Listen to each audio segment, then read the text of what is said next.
Piala Dunia U20 di depan mata, persiapan Indonesia sebagai tuan rumah terus dilakukan, namun penolakan atas timnas Israel juga terus muncul, bahkan disuarakan oleh kepala daerah, kemudian pimpinan partai politik.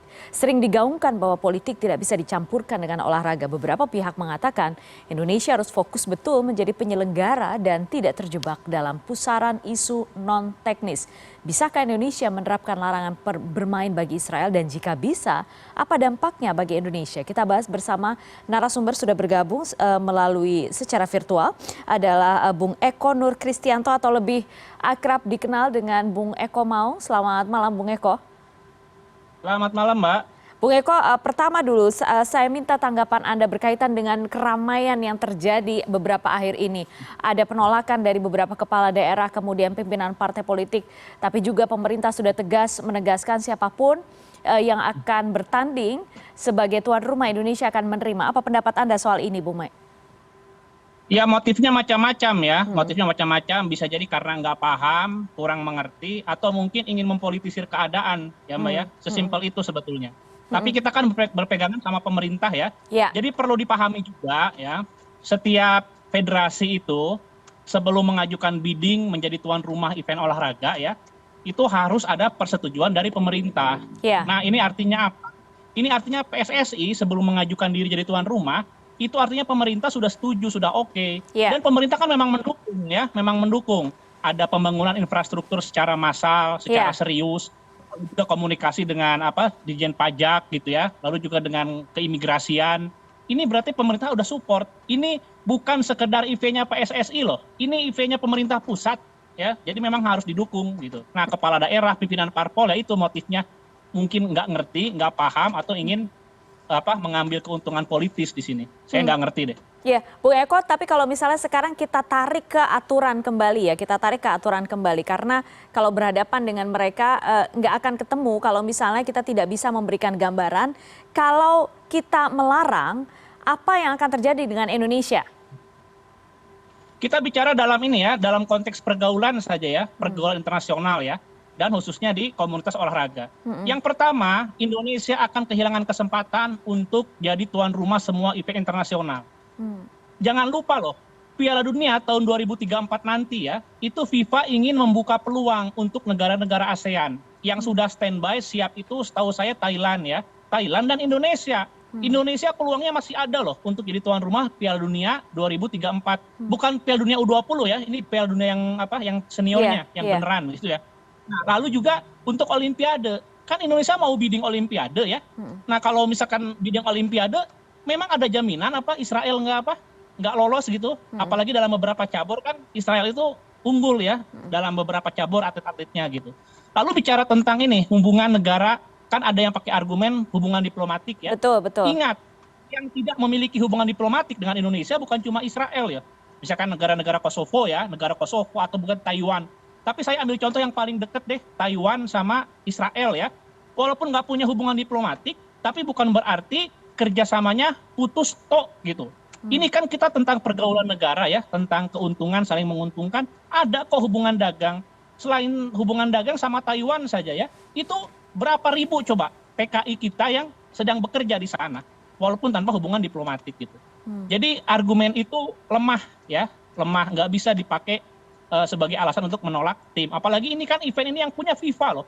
Event ini yang punya FIFA bukan Indonesia ya. Indonesia itu hanya hostnya, tuan rumahnya. Jadi yang menentukan peserta dan lain sebagainya ya ketentuan FIFA. Nggak ada itu Indonesia mencoret, menolak, nggak bisa itu. Bung Eko, kalau misalnya artinya itu tidak mungkin ya. Apakah betul akan ada sanksi jika Indonesia kemudian tetap kukuh atau ada pelarangan itu terjadi?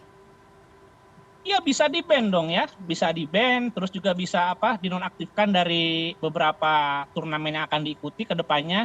Tapi yang jelas pasti ada konsekuensinya, gitu. Pasti ada konsekuensinya. Dan buat FIFA ini sebetulnya walaupun kesal mungkin FIFA-nya ya, tapi banyak loh negara yang mau jadi pengganti, nggak susah buat FIFA. Gitu. Saya khawatir malah kerugian tuh kalau dibatalkan ada di Indonesia loh ya. Yang pertama, infrastruktur kita yang sudah disiapkan 2 tahun terakhir ini bagaimana gitu ya. Itu yang pertama. Lalu dapat ekonomi nih, UMKM ya, tentang kuliner, lalu juga pembuatan merchandise. okupansi hotel, semuanya ini bisa kehilangan potensi ekonomi gitu sebetulnya. Bung Eko, kalau misalnya kita lihat apakah pernah ada hal-hal serupa terjadi di negara-negara lain ketika negara lain menjadi tuan rumah?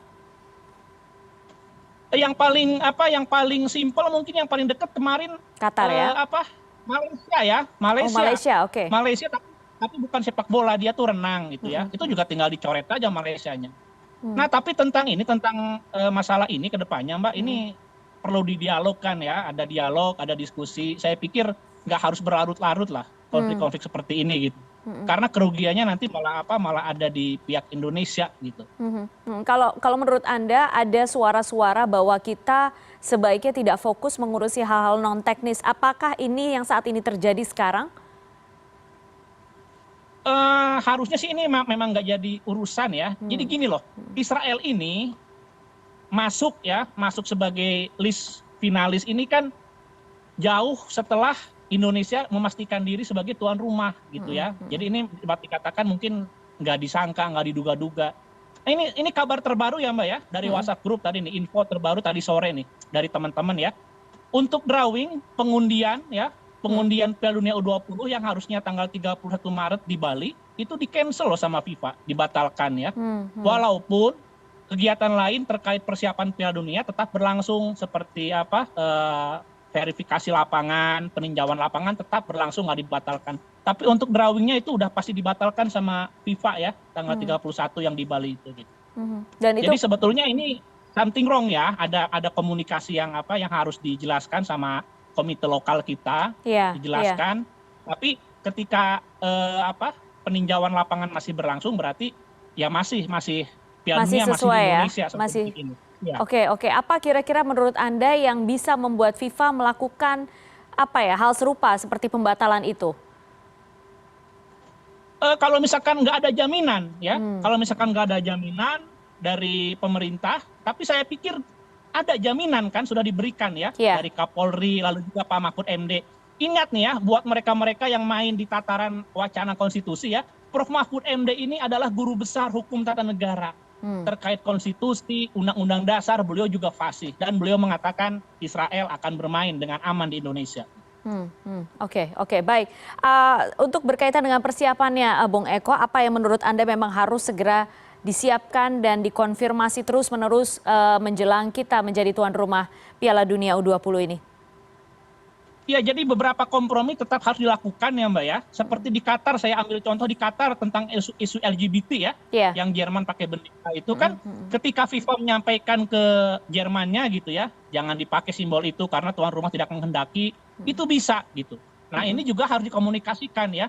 Saya pikir perlu ada kewibawaan tertinggi dari Presiden Republik Indonesia, Pak Jokowi ya, komunikasi dengan FIFA, bahwa ada beberapa hal yang mungkin di luar dugaan tidak ideal, nah itu disampaikan saja biar FIFA menyampaikan juga ke pihak Israel gitu. Saya pikir itulah solusinya ya, perlu ada dialog tingkat tinggi di mana yang penting event ini terselamatkan, bisa berjalan dengan lancar gitu. Oke, artinya pihak timnas Israel itu ketika masuk ke Indonesia juga harus bersiap, misalnya mereka membaca ada banner atau tulisan penolakan terhadap mereka gitu ya, minimal ya? Ya, seperti itu ya. Mungkin harap karena kan itu tidak bisa kita cegah kan yang begitu. Tidak bisa itu ya, itu kan ini negara demokrasi ya, namanya betul. Opini warga juga segencar-gencarnya ditutupi, mungkin pihak Israel pasti tetap tahu lah. Saat ini aja mereka pasti tahu kok kalau mereka ditolak di Indonesia gitu oleh beberapa elemen gitu ya. Oke. Dan ya udah nggak apa-apa, itu kan konsekuensi, yang penting mereka mainnya aman, nggak ada gangguan, bisa menyelesaikan pertandingan dengan baik, di hotel juga keamanannya dijamin, saya pikir itu saja gitu. Oke, baik. Bung Eko, terima kasih malam hari ini sudah berbincang di CNN Indonesia. Intinya tidak perlu diperdebatkan lagi soal ini dan yang pasti pemerintah harus segera betul-betul memberikan konfirmasi beberapa kali, memberikan konfirmasi ulang bahwa pemerintah Indonesia menjamin siapapun yang akan berlaga di Piala Dunia U20 akan dilindungi dan bisa bermain dengan nyaman, aman dan sebaik-baiknya gitu ya Bung Eko ya?